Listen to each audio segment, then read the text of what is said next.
Great, awesome. Thank you for sharing. And we already have few other sharings as well. Again, Ma Fatima shares, I see camel, Rudraksha, flowers in the face of Paramashiva. And river, it's like Paramashiva sitting on the river. Awesome. Very good one. Thank you. Beautiful. Thank you for sharing. And let's see on YouTube if you have some comments. Okay. So you can go ahead and share it. Understand this power of thought current scanning. One of the example, the popular example is Sanjaya with Dhritarashtra when the Kurukshetra was going on.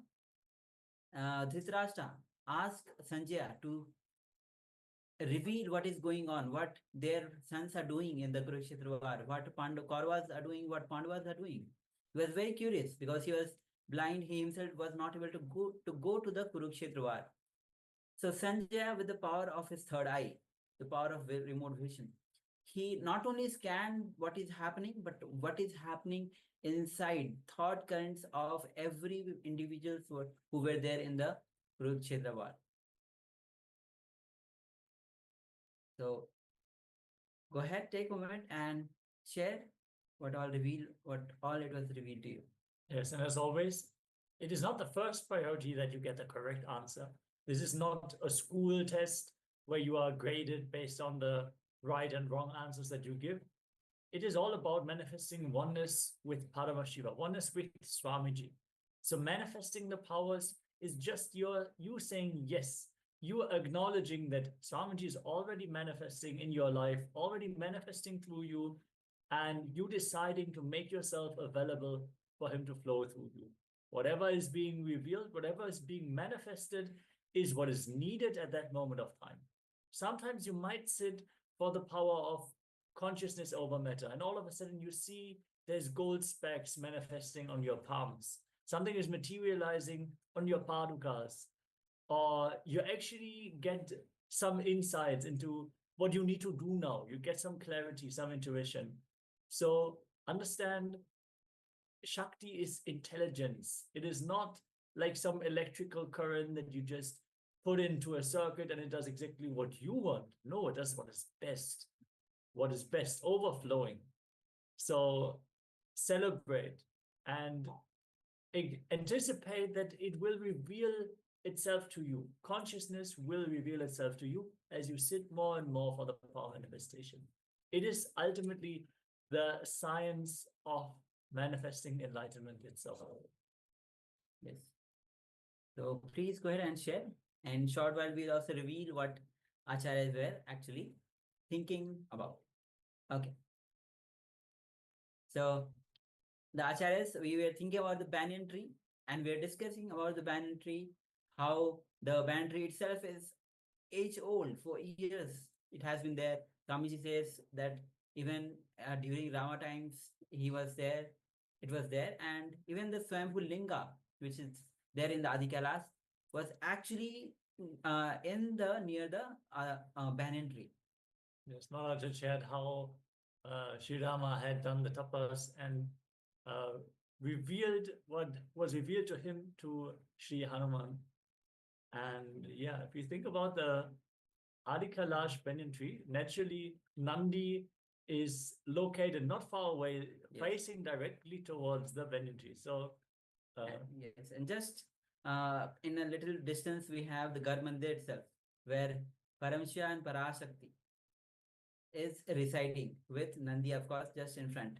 So yes, Ma Fatima, you are very much quite correct. actually, there's one more story. When Swamiji announced that they're gonna build a well, and people were asking Swamiji, where are you gonna make a well? And Swamiji just took his jata and hit it on the ground. Dig here. They dug, and all of a sudden the water kept pouring and pouring. They couldn't stop it. The whole area was flooded. In fact, it kept pouring. The whole region close to the temple actually turned more into a river. So all this happened directly at the banyan tree. So even though what you have described is not exactly the banyan tree, all these incidences that happen directly in that location are very much connected to what you've seen. Yes. So, yes, anything even related to what we're thinking, that itself is a manifestation. So, thank you, Ma, for manifesting. Yes. So, with this, we'll be moving on to the next session. Yes, And we are then- going to learn about inner chatter and the power of our inner space. Swamiji is going to reveal the cosmic truths about the inner space. Yes. So, Ma Fatima says thank you. Okay, thank you, Ma. So, inner space, and understand all the inner chatter that goes on in our space, which continuously goes on and on, which is the result of which causes all the depression, all the pain, sufferings that we have. So if we can reduce our inner chatter and clean our inner space, we'll be established, not only, of course, we'll be getting rid of all the sufferings, pains that we have, we'll be entering into that beautiful inner space.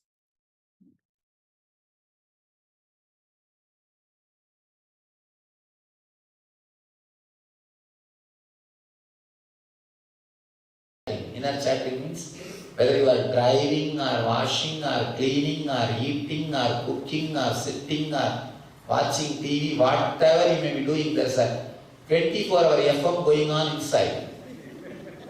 24-hour FM going on inside. Talking. You don't know what is going on. Understand? Understand an important danger. You are nothing but the totality of your thoughts. Am I right? Unfortunately, you don't even know what you are thinking continuously 24 hours. Then how do you know about your life? People come and ask me, Swamiji, can you predict my future? I tell them, I only change futures, not predict. If I have to predict your future, what kind of a life you are living? What ugly kind of life you are living? People come with a small paper to do this matchmaking. This marriage ceremony, matchmaking, they come and tell me, they give the paper. Swamiji, just see this, whether the male and female, these guys can marry. I tell them, oh God, if such a big decision can be taken with these two small papers, your whole future is nothing more than these two small papers. We live in such an unconscious state. That is why you are afraid of future. That is why you are afraid of future. 24 hours you don't know what is going on inside you. That is why whenever things happen in your life which you really wanted always, you think it is an accident. Because you were not even aware what you wanted. You work for, you invite somebody through phone, email, fax, telegram, and then send somebody and bring that guy. The moment he enters your house, you say, no, not this guy, I wanted another person. Because you don't know whom you invited. Diseases are very good people. They don't go unless you force them to come to you. Because they have too much limitation. They are too busy guys. Busy people and good people. They don't go. You invite, send email, text message, SMS, cell phone, and finally you send somebody and bring him. And you say, no, I did not invite him. I did not think he will be coming. I thought somebody else will be coming. No. All your accidents are expected, invited. Understand? In the whole life, there is no such thing as accident or miracle. Your inner chattering, you are not aware of your inner chattering, you are not aware of what you are inviting. If you enjoy what you invited unconsciously, you call that as miracle. If you resist what you invited unconsciously, you call that as accident. That's all. There is no miracle, there is no accident in the life. Everything is clearly invited by you. The third layer, mental layer, inner chattering, is only inviting continuously. You store engrams, there are also samskaras there too. And fourth layer is emotional layer. We call it Sukshma Sarira, intense emotions. That's the fourth layer. Fifth layer is the layer you experience during deep sleep. The peace you experience during deep sleep. Sixth layer is excitement and joy you experience for no reason. Sometimes rarely you will experience. This is what we call Anna Sharira, cosmic body. Rarely, when you are in love, when you are really sharing for no reason, not for the reason, not for the sake of some pleasure which you will gain from the other person, no. Just for no reason, that time you experience that. Sixth layer, very rare. Seventh layer is enlightenment, which at least none of you experience.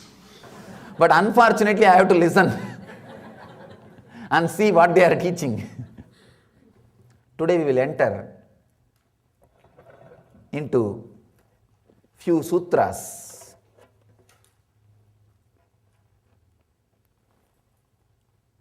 Let me read the sutra, then we will try to understand.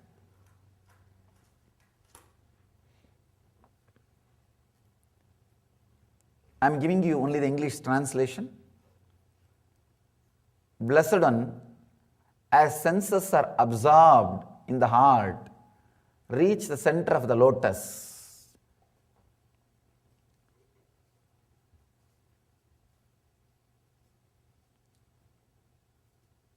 Such a simple one-liner, but can straight away lead you to the enlightenment experience. Let me describe what is exactly I mean by the word enlightenment.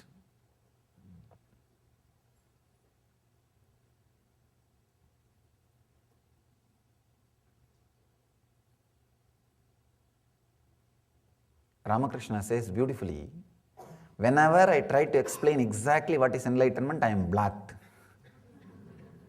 Of course, that is the truth. Maybe I can try to give one point of understanding. There will not be any movement of letter or word or a thought between your navel and the throat. The words will come only from the throat. I can say this is one of the precise description of enlightenment. There will not be any word or thought or syllable or sound movement between the navel and the throat. Means only when you are talking the words will be coming. When you are not talking, there will not be any words inside. Only the energy movements. Only the energy movements. Means there is no thought. There is no verbalization. There will not be any continuous inner chattering. Your inner chattering is the only thing which disturbs your whole life. Very difficult for a normal person to understand. They will always think, no, unless I have inner chattering, how will I plan my everyday life? How will I be able to run my business? How will I be able to live? Understand, when you don't have inner chattering, I don't say it is a dead silence. It is an intense energy. Whatever needs to be done comes out as a full, complete visualization. For example, what you need to do tomorrow, if you have the inner chattering, it will come line by line. Morning I will have to get up. Then I will have to go to my office. Then I will be doing this work. Then evening I will come back. then I may have this program, that program. Like a linear way, one by one it comes out. When you don't have inner chattering, just you are with yourself, the whole visualization comes out as a one statement or one information. That is what we call intuition. When you go through the logical process, it is called inner chattering. It is intellect. But when you don't have that inner chattering, things starts expressing in you intuitively. Straight away you know. If you have the tomorrow routine, if it gets downloaded into your system, you know clearly. First, next, third, fourth, fifth, sixth, everything will be presented to you straight away. I don't know whether I conveyed it completely. I am trying. You can try to understand how without verbalization enlightened beings are working. If you had the fortune of living around some enlightened being, of course, very difficult. It is very difficult because one visualization which comes to me has to be translated into action, means at least 200 verbal instruction has to be delivered. It is very difficult for the disciples to grasp. That is why there is constant fight between me and my disciples. From morning I come out of my room till I go back to my room. No, sorry, till I sleep, because I'll be in the chat also. It is a constant struggle between me and my disciples. Impossible, because constantly it comes out as a full visualization. But a person who stays in the verbalization, very difficult to grasp. All you need is even a few moments. If you decide consciously and relax from the verbalization, to tell you honestly, you need nothing else except the clear decision. It is time. Surely there is something more than whatever verbalization gave it to my life. See, your property, your name and fame, your position, everything was gift to you by your verbalization. The thinking which you had, that only gifted everything to you. So you have a deep gratitude for verbalization. Apart from gratitude, the utility value, you know this is paying and going to pay continuously, it is going to add more and more. The utility value is there. All you need is a clarity. Really, there is something beyond verbalization and I want it. This clarity is more than enough. This conscious decision is more than enough. One more thing. I am not asking you to drop the verbalization whole day. The moment I say that, you will be frightened. Then I have to add Kshatriya part. Kshatriya part to the scriptures. No.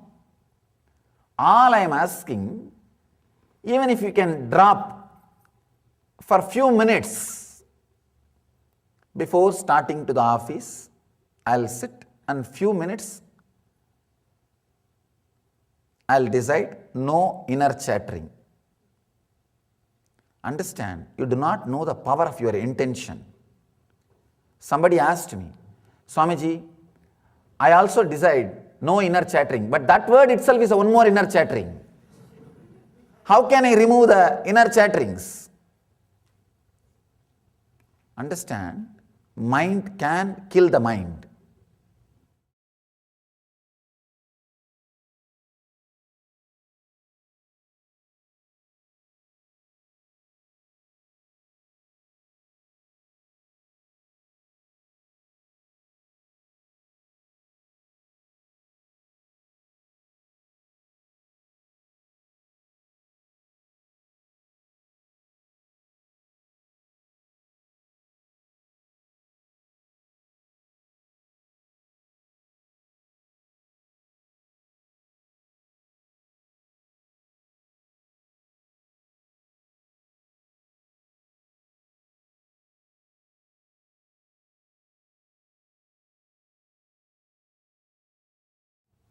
Understand, mind can kill the mind. Mind can kill the mind. You can commit suicide. Not physically, I am saying mentally. If somebody asks, no, I am having life, any idea, thought which I am having in the life, how can it lead to death? It can.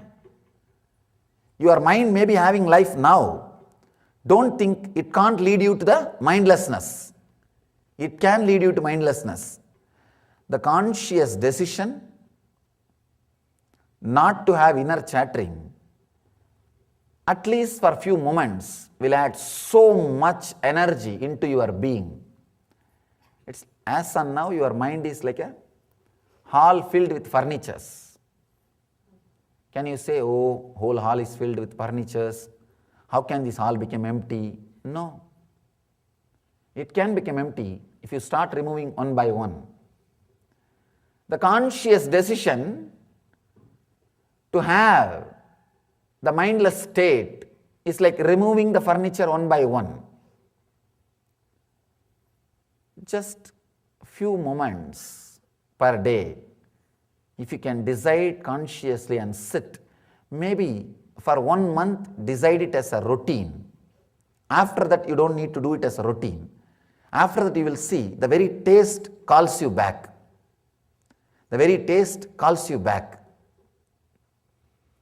After 1 month drinking, you don't need to decide you need to drink. The very taste will call you back. Just few moments, decide very consciously, no words between navel and throat. That is the area the words will be moving when you are not talking.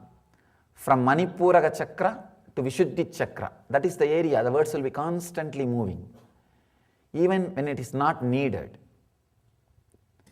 Things which you are doing when it is not needed tires you, and you will not have energy to do things which is needed to do, which you need to do, which is needed. The constant inner chattering will tire you. Do not ever think or believe because of your inner chattering only you are able to do your business, run life, live your life with the luxury and comfort. No. In spite of your inner chattering, you are living comfortably. Not because of your inner chattering. Sometime rarely, those inner chattering would have given you little way out of compassion. You would have had 1 or 2 strong visualizations, intuition. Only those decisions which you made out of intuitions will be responsible now for your wealth, for your comfort, for your luxury, for your happiness in the life. You can just look back and see the major successful decisions. When those things happened in you, you might have been in a high mood, or the mood in which there was no thoughts. Only those decisions bring joy, peace and bliss. Understand, enlightenment means not having any letter, word, sound, vibration between navel and Vishuddhi. That's all. Here Mahadeva is giving a straight technique to achieve this state. There is so many other descriptions about enlightenment. Here I am giving you the description or understanding through which directly you can enter into this technique.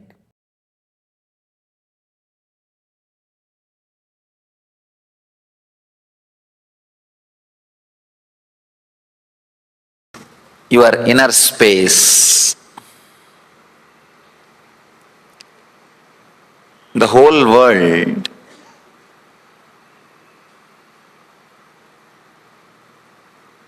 unused natural resource, I can say, misused, powerful natural resource is your inner space. Naturally available to us, just because we don't know how to use, it constantly gets abused. And we do not know the power of it.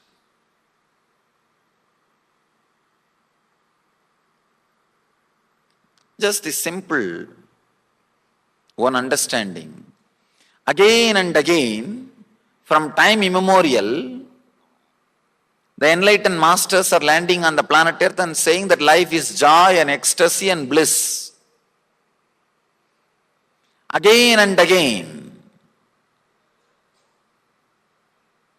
Another one problem is, we are not able to just throw them out, saying that they may be liars, or one bolt has gone. We are not able to push them aside just because of their authenticity, just because of their very presence. Truth adds value to your presence.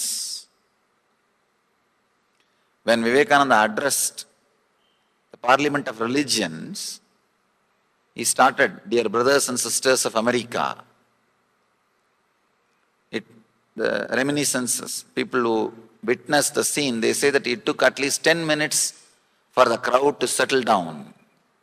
It was such a strong experience, not just clapping, the very feeling. Somebody asked Vivekananda, how this happened?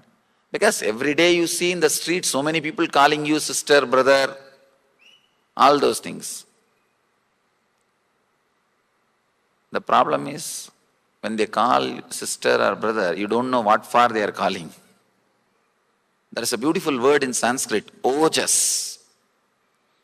If the person who is speaking, if he is speaking from authentic experience, the person who is listening has to listen authentically. Listener cannot escape, because the depth or the words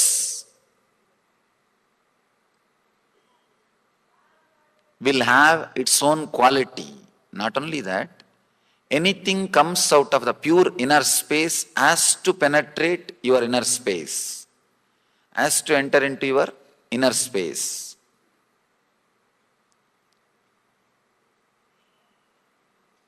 When Vivekananda says, "Dear brothers and sisters," you cannot just brush him aside saying, "Oh, he's lying," or he's using sentimental words, or he is just socially polite, or he is politically correct. You can't brush him aside,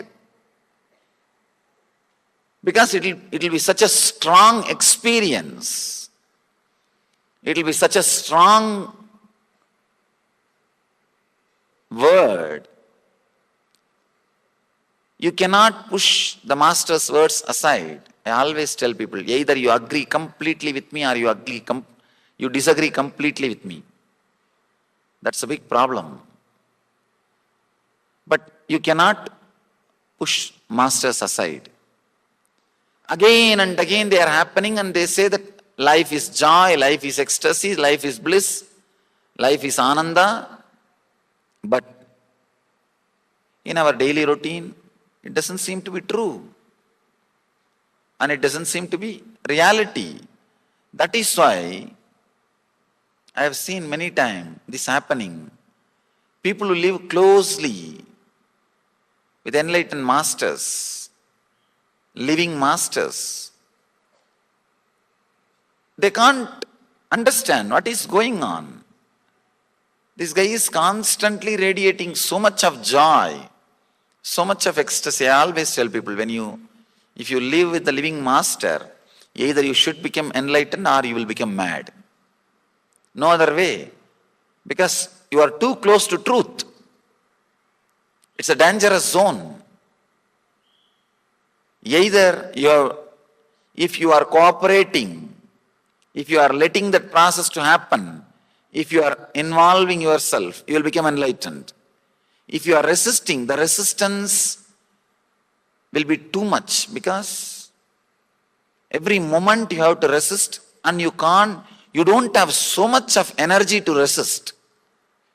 Because his presence will be so strong, it will be penetrating.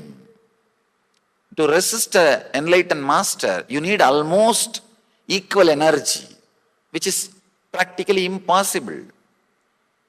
That is the reason you can't push them aside. Neither we can push them aside, nor we are able to realize. Then where is the problem? Why their words doesn't seem to be reality in our system? Even people who follow many times feel the words which are coming out, why it has not become reality in my life? I can say the only one reason: unused, abused inner space. The first thing in the life, if somebody asks me, Swamiji, give me only one word advice. Actually, that is a big problem. Many people come and ask me, give me only one word. I tell them, if I have to give you one word advice, I need 2-3 hours. If I have to give whatever I want, then I can give it immediately. One word means it has to be essence. Once Bernard Shaw wrote a 100-page book. Somebody goes and asks, how could you write such a small book, 100-page? He says, I don't have time. If I had time, I would have written only 40-page. Understand? He says, I don't have time. That is why I wrote 100-page. If I had little more time, I would have written much smaller. Means to be precise, you need more time. If somebody asks me to be precise on only one word, advice, my advice will be, let you care about your inner space, that's all. Understand, without knowing, without respecting, without even having little sensitivity, constantly we are abusing our inner space. From morning till night, you do not know what you are sowing, you do not know what you are growing, you do not know what you are encouraging. Suddenly when you see the result, you say, this is not what I asked, this is not what I wanted, I don't know how this happened in my life, I don't know how come God is punishing me? Poor guy. Anything goes right, credit goes to you. Anything goes wrong, he has to take. And we all of us know he is sitting somewhere and he doesn't interfere much. So naturally we go on complaining. It is he, it is he, it is he. The concept of God has become method to you escape from our responsibility. Escape from our responsibility. The abused inner space or misused inner space is the worst thing can happen to an individual. Very beautifully, Shankara says, Agara Shuddhayo Smriti Suddhihi. If the intake is purified, your memory, inner space will be purified. Understand, when Shankara says intake, he does not mean just the food which you take through the mouth. No. All the things which you take through all 5 senses, through eyes, through ears, through smell, through mouth and through touch. Whatever you take inside is called ahara.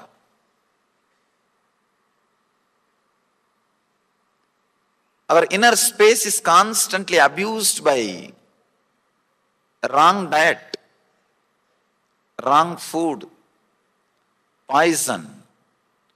So much of violence we are swallowing, visually or through movies or through media, whatever may be reason, so much of violence you are swallowing. I don't say you should not read newspaper. To know the news, to keep in touch with the world, newspaper is perfectly all right. But we go on spending time and energy enjoying and cherishing the violent visualizations. So much we are throwing inside without knowing that our inner space is getting corrupted.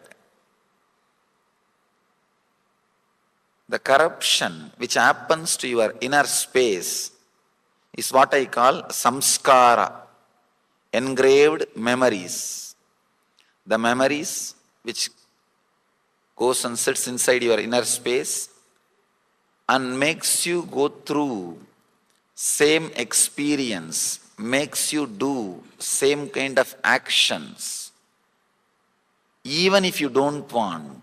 Those memories is what I call samskaras. Today, the whole session today is completely dedicated to work on our inner space, to work on our samskaras. We will do a deeper process, some methods to cleanse the unnecessarily accumulated samskaras. Of course, all samskaras are unnecessary. You can be alive without any samskara because your very body is made out of the samskaras which is needed. Your mind does not need to carry any samskara to run your life or to protect the infrastructure which you are having as your own, or to expand your infrastructure to add comforts and to do what you want. Please understand, your body has an innate intelligence which we call biomemory, or in Sanskrit prarabdha. When you design your body, you have clearly decided about the life, about the enjoyments, experiences you want to have. Based on that, you decide your body, you design your body. So the energy or the ideas with which you designed your body, that is called prarabdha. Your prarabdha is intelligent enough, powerful enough, efficient enough to run your life and expand your infrastructures.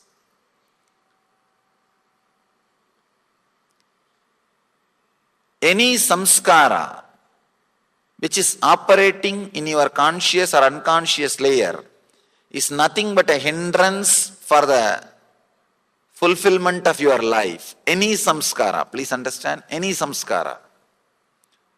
There is no such thing as good or bad. People come and ask me, I feel like coming back to your lecture, Swamiji. Is this samskara also bad? You tell them, please be very clear. Do not try to hide. Mind sometimes hides from this corner to that corner. If you chase the mind from this corner, it goes and hides in that corner. I tell them, be very clear. Anything, even coming back or listening to the discourse, if it is based on samskara, you have not understood what I said. First time, if you listen and drop samskaras, you don't need to come second time. You don't need to do anything.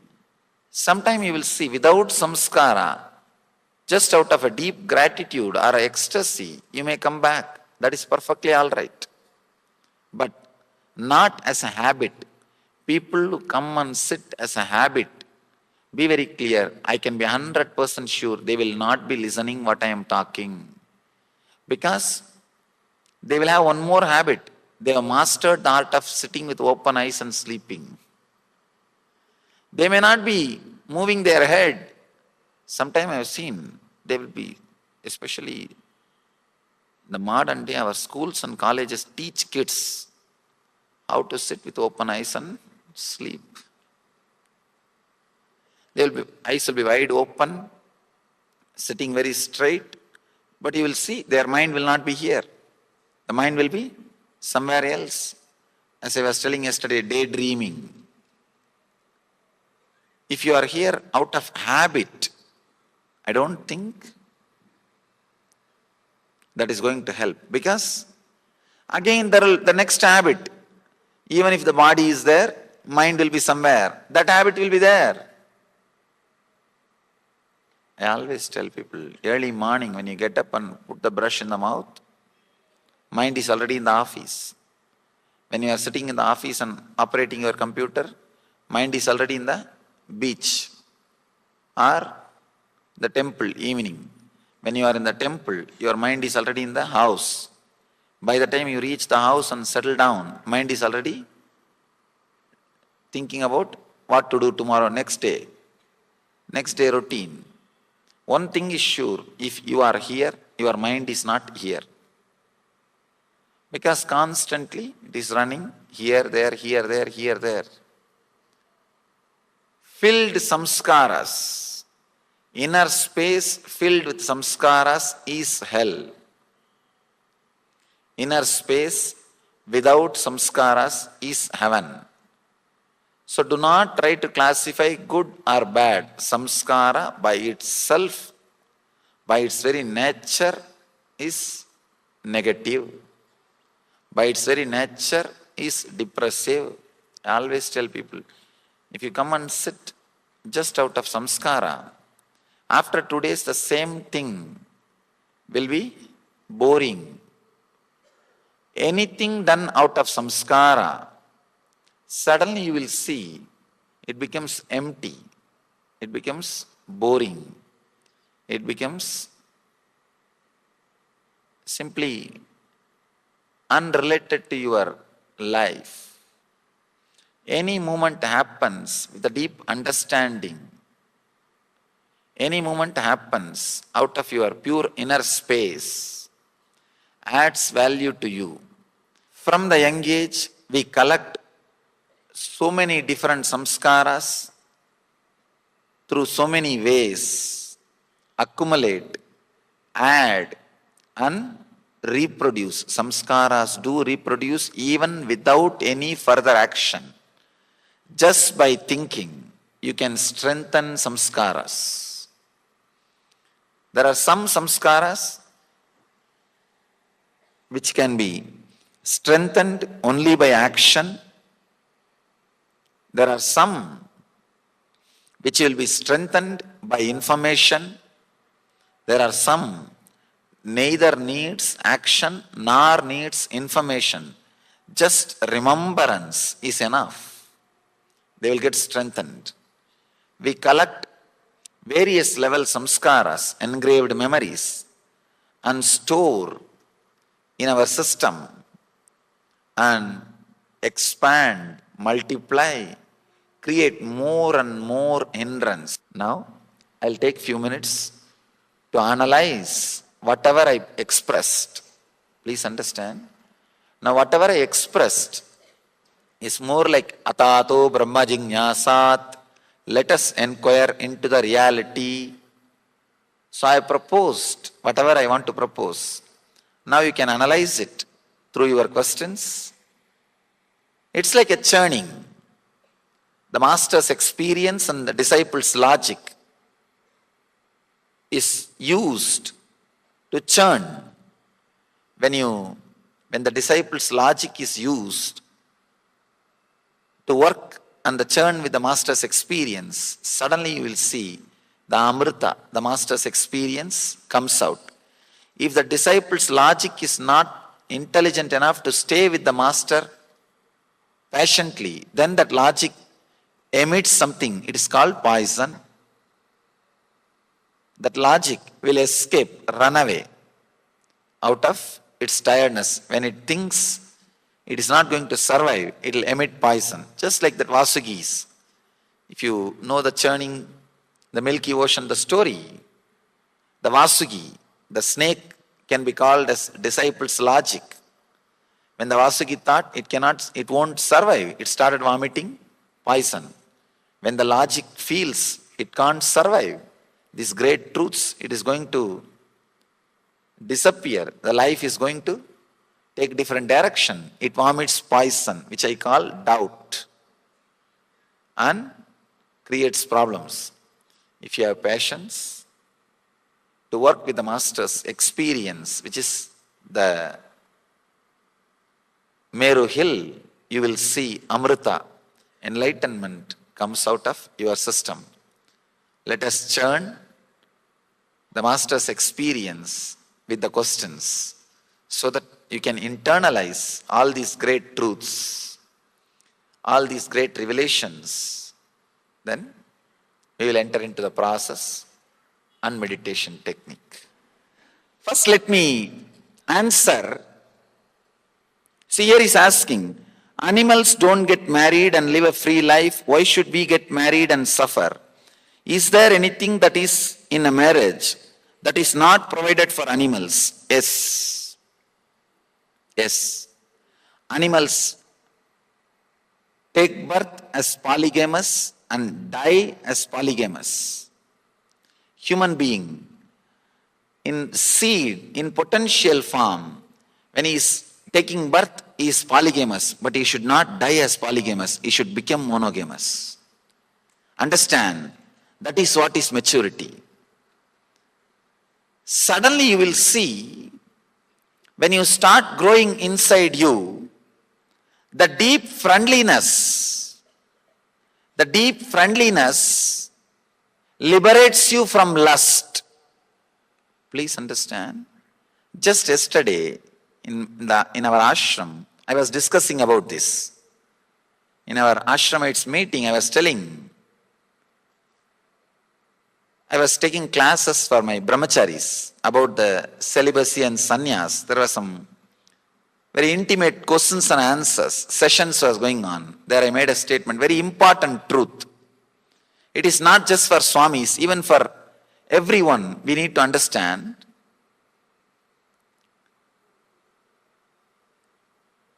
A deep friendliness will completely replace the need for lust. It's a very important sutra. Usually in marriage, a deep hatred replaces the lust. A small story.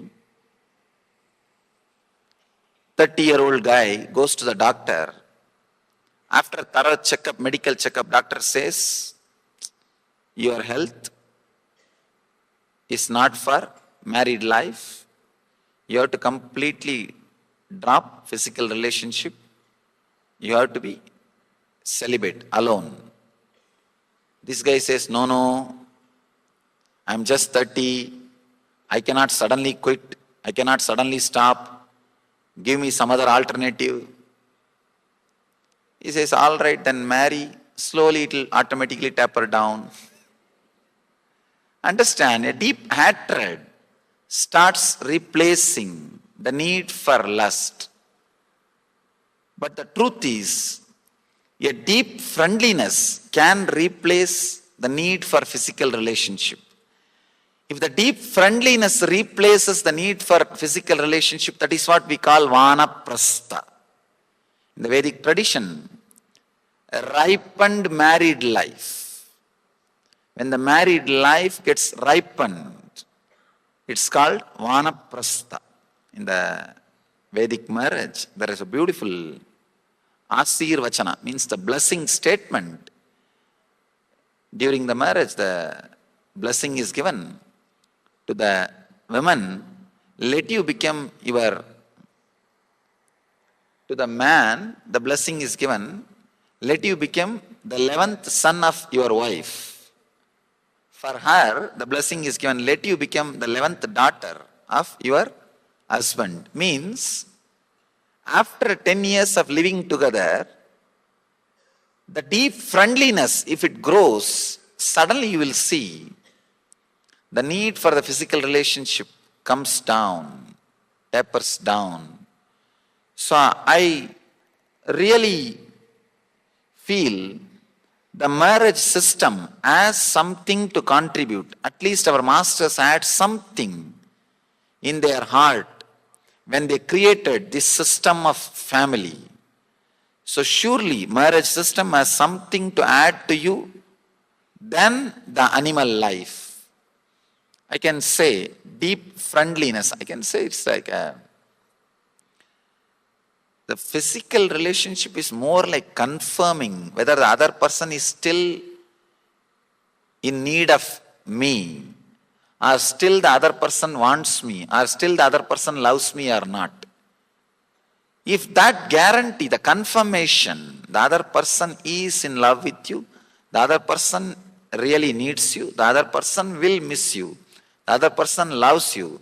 If that confirmation, that security settles down in both hearts, suddenly you will see the need for physical relationship comes down. I can say that is what is the gift of that is what is the fruit which you are supposed to have from the proper marriage system. I can say that is the thing which animals cannot experience. A polygamous man can never experience this. Polygamous man can never experience what I am saying, that guarantee, insurance, the other person loves you, will never be experienced by a polygamous person. If you experience that, you lived a pure, fulfilling life. The life of the real Grihastha, the Vedic traditional Grihastha. Unless you have the courage to go near the truth, the real healing will never happen. You may have medically fit body, that does not mean you are healthy. Of course, whoever I have seen, I can say 99%, the people who do not have the self-healing clarity, thoughts in the system, will never be able to maintain even the physical health. In last 5 years of my public life, around 1.2 million, 12 lakh disciples I have initiated. With that experience I am sharing with you, not just to boast or be proud about nothing, just to tell you, with this authority, with this experience, with this understanding, I tell you, person who does not have the self-healing clarity and understanding. When I say self-healing understanding, when you fall in depression, the thoughts which brings you out of the depression, the clarity which brings you out of depression. Just a year ago, I did a small research. I chose some of the people who went through meditation programs and who went through some spiritual studying, asked them to write whatever comes in their mind without editing for 20 minutes. And a person who is not exposed to spirituality, asked them also to write. When I read those papers, it was a very shocking revelation. A person who is not exposed to the spirituality, his thoughts, if he has written 100 thoughts, more than 80 are directing him towards more and more depression. Only 20 thoughts were self-healing, means bringing him out of depression. But the people who are exposed to the spirituality and study and meditation, I saw more than 60% of their thoughts are self-healing. Only 40 are towards depression. The self-healing thoughts, the self-healing clarity, the touch of the truth. Only a person who had a touch of the truth in his life can maintain health. Understand? When I say health, I mean even physical health. Otherwise, it is impossible even to maintain physical health, especially in this so-called modern society. The stress and the pressure and all those things. The person who put the question yesterday, this is too much truth for me, Swamiji. I'm afraid. Understand? You are afraid of your health. You are afraid of your health. Sometime, truth will be strong. No other way. But I tell you, it can create so much of ecstasy and energy. Ecstasy in the inner space, energy to expand yourself in the outer space. Energy in the inner space, ecstasy in the inner space, energy to expand in the outer space.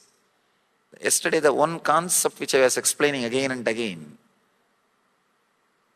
it is nothing but another one kind of a dream. That truth, if you can just collect it and keep it inside, that is what I call knowledge weapon, Shastra Sastra. Whenever depression attacks you, suffering attacks you, life brings different scenes in front of you, the Shastra Sastra, knowledge weapon, can be so powerful, can be used so much, you can just come out of the depression. So naturally, these great truths, sometime, even if it is too much, don't bother. Try to digest, assimilate, and keep it in the corner of your heart. Let the Shastra Shastras be stored inside you. The more and more Shastra Shastras you have, knowledge weapons you have, naturally the depression will have the fear about you. It's just like if you have a huge army, naturally the other country will be afraid of attacking you. You don't even have to attack. The moment you display your power, the other country will think twice before attacking you. Same way, the knowledge weapon, Shastra Shastras, the self-healing thoughts, the more and more you accumulate, the self-healing thoughts, Shastra Shastras, inside your system, you will see depression will have fear to come near you. Depression will have fear to even look at you. The life, or what you call as so-called life, will be afraid to come near you. Even now, the truths which I am sharing, it may be a little strong, but I tell you, if you want the truth to do the process of healing in you, it has to be digested, internalized. Many times people ask me, just by giving few hours of discourse, how could you heal, Swamiji? But it is happening. How it happened in me? Many people come and ask me. Just 2-3 days I sat with you and listened to whatever you said. Suddenly I feel my system is healed. My system is helped. My health is better. I tell them it is not simply listening. It is not ordinary words. You will see when these truths are added into you, you will completely rethink. You will redesign your whole life. What you think as desires, what you think as fear, what you think as worry, what you think as depression, all these things will suddenly have new clarity. All these things will suddenly disappear. When the load is taken out of your inner space, there is nothing else but healing. Healing is the only thing can happen to you. Here is a beautiful question. Sir, how to know master is enlightened or not among so many masters in the world?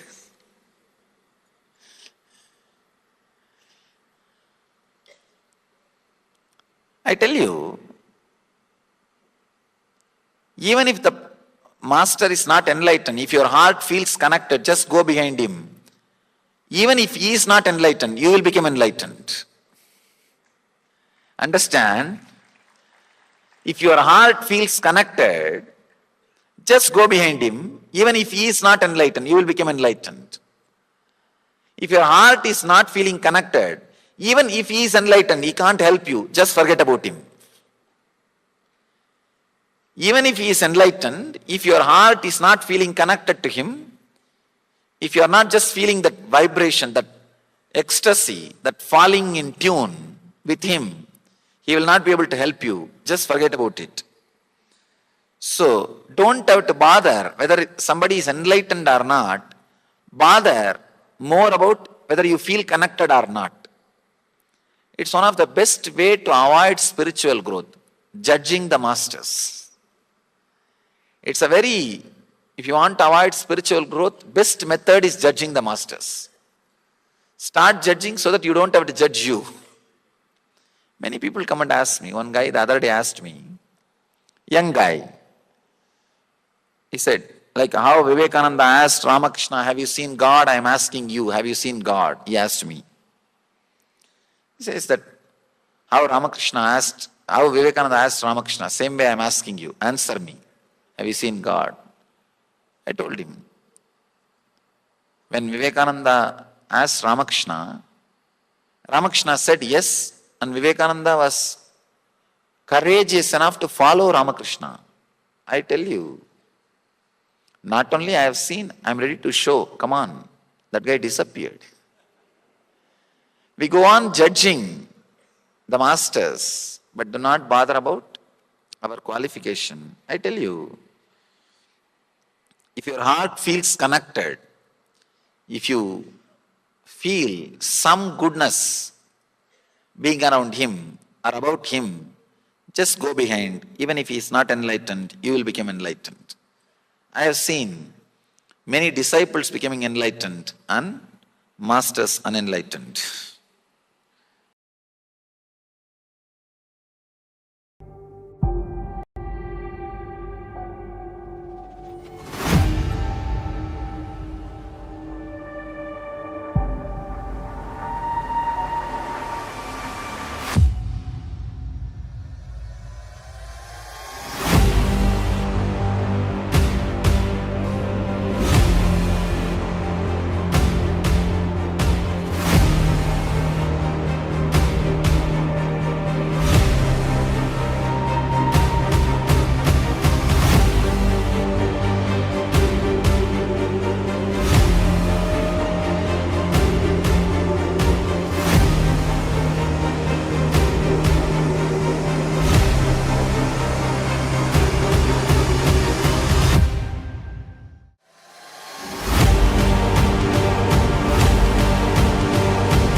Yes. So, Nityan, all of you. So, Swamiji revealed about the inner chatter, which and the inner space. How the inner space is just filled with the inner chatter which goes on and on and on. And Swami says our inner space is the most untapped resource. It's not any other resource which is untapped. It is a inner space which is untapped resource. So we'll be entering into the internalization exercise. Yes, we're going to learn about the power of the inner space. Understand your inner space, the whole world, the whole world's unused natural resource. Miracle and accident, both are beyond our logic. If the effect is favorable to us, desired by us, we call it as a miracle. If the effect is not desired by us, if it is not benefiting us, we call it as accident. In our inner space, if we know how to use it, we will be constantly making miracles. Purifying the inner space is planning for miracles. If we don't know how to use, we will be constantly creating accidents. Because you will be attracting the same frequency incidents in your life, same frequency actions in your life. And this is a wonderful truth which you need to internalize. Not only internalize, experience by entering into the process, consciously enter into the memories which you don't want to enter your guilt. Understand again. Consciously enter into the memories which you don't want and to enter into your guilt, your pains, many of the suppressed desires which you don't want to become part of your inner space. So whatever you are avoiding, just consciously re-enter into them. Say there are many incidents in our life. The moment we have a look at it, we just avoid it. We don't want to enter into that pain. We don't want to enter into that guilt. And many suppressed desires when this going on, we don't want to enter into it. So let's enter into this consciously internalizing process, where enter into these memories where you don't want to enter. So we'll be taking a few minutes. Take this internalizing exercise very intensely, and as we enter into this, have the pen and paper with you. And as you go through this internalization exercise, this process, every guilt that you don't want to enter, every pain that you don't want to enter, all the suppressed desires which have been suppressed in you, just consciously enter into each of these guilts, each of these pains, each of these desires. The moment you consciously enter into it, you will fulfill it.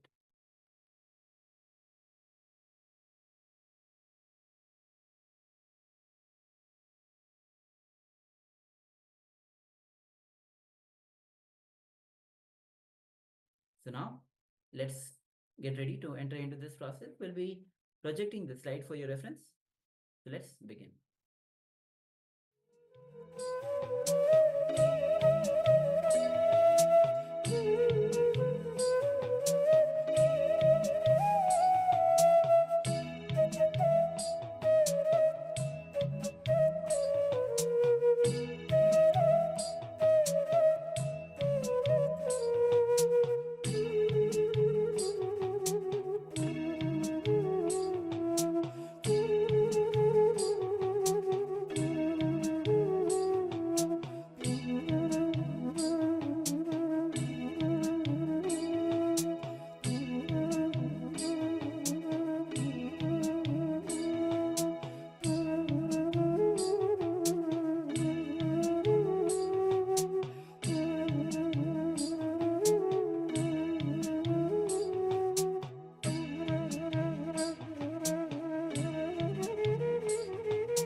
all of you. So now you can relax from this intranation exercise, a process where you consciously enter into the memories. See, whether most time when we are alone, when we are left alone, we don't want to touch these part of ours, whether it is our guilt, our pain, our suppressed desires.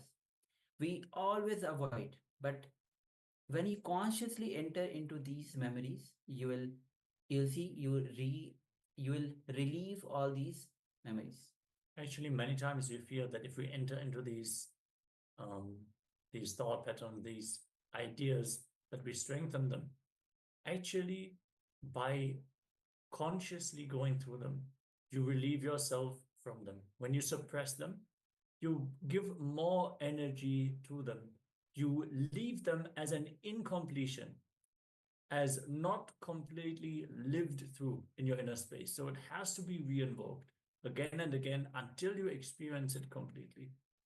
So that's why it is so important to go through this experience fully. Yes. So now we will be entering into the power manifestation. So as today we are doing the power of thought current scanning. So in this round the acharyas will be having a sentence, in thinking about the sentence, and through the power of thought current scanning, you will be scanning the acharyas, what acharyas are thinking. So acharyas will be thinking about the sentence. So through the power of thought current scanning, let's manifest this power. You can sit with your head, neck, spine in a straight line, and you can keep your eyes open or closed, and visualize Swamiji in your own space, in your Anand Gandha.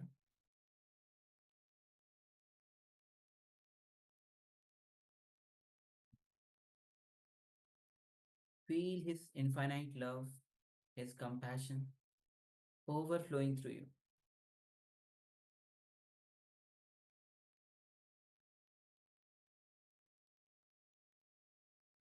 And start to unclutch from every single thoughts.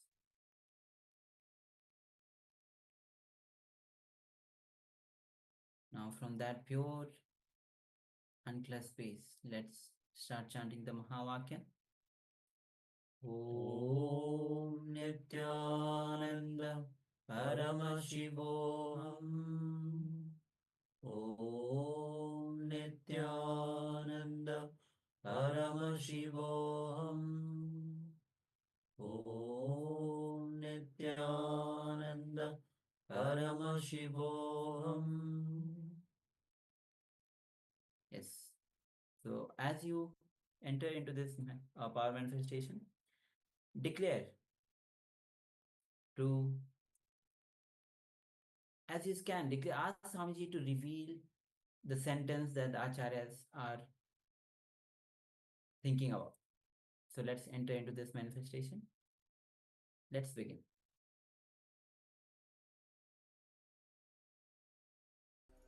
Paramashivoham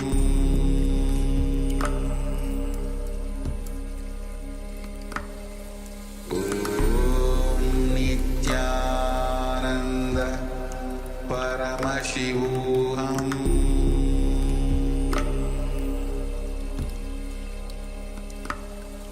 Om Nithyananda Paramashivoham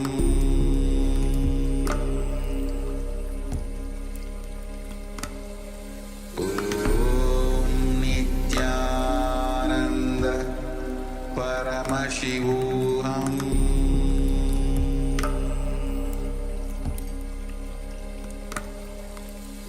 Om Nithyananda Paramashivoham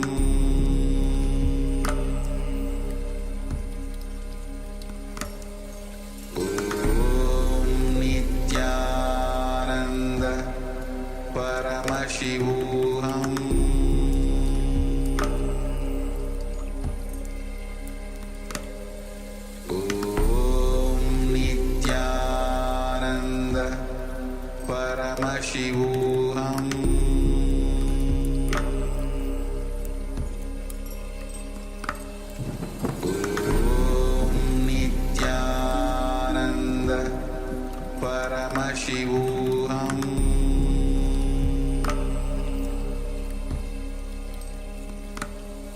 Om Nithyananda Paramashivoham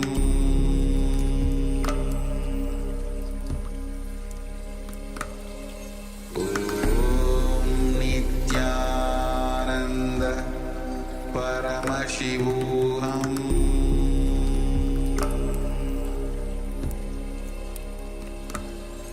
Om Nithyananda Paramashivoham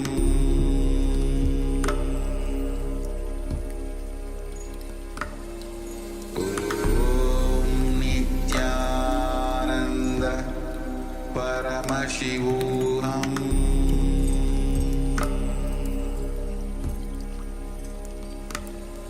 Om Nithyananda Paramashivoham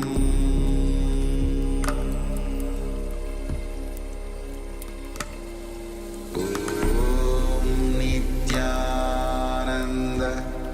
Paramashivoham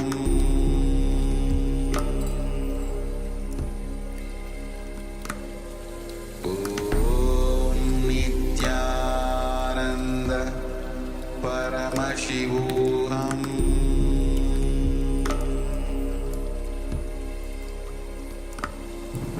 Om Nithyananda Paramashivoham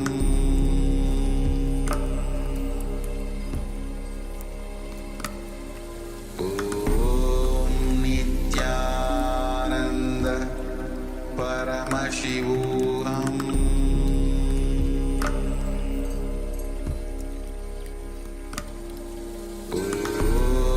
Nithyananda Paramashivoham Paramashivoham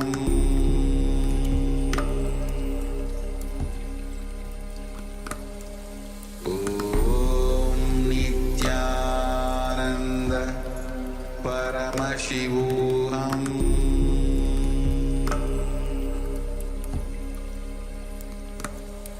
Om Nithyananda Paramashivoham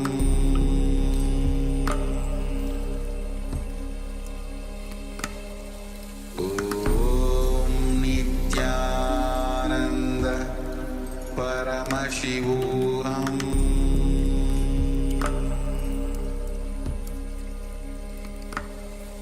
Om Nithyananda Paramashivoham Om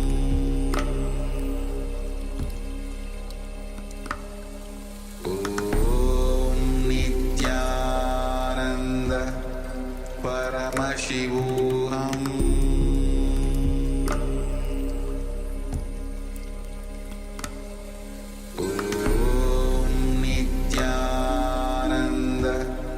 Paramashivoham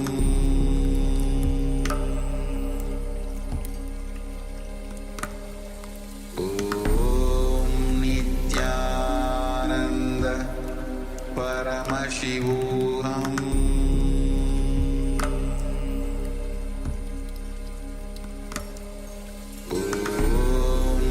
Nithyananda Paramashivoham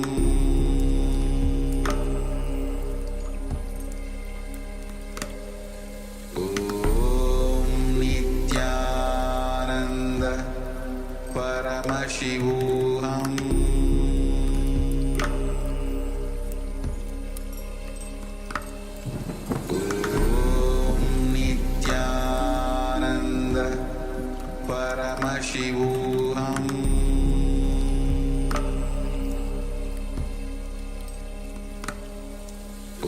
Om Nithyananda Paramashivoham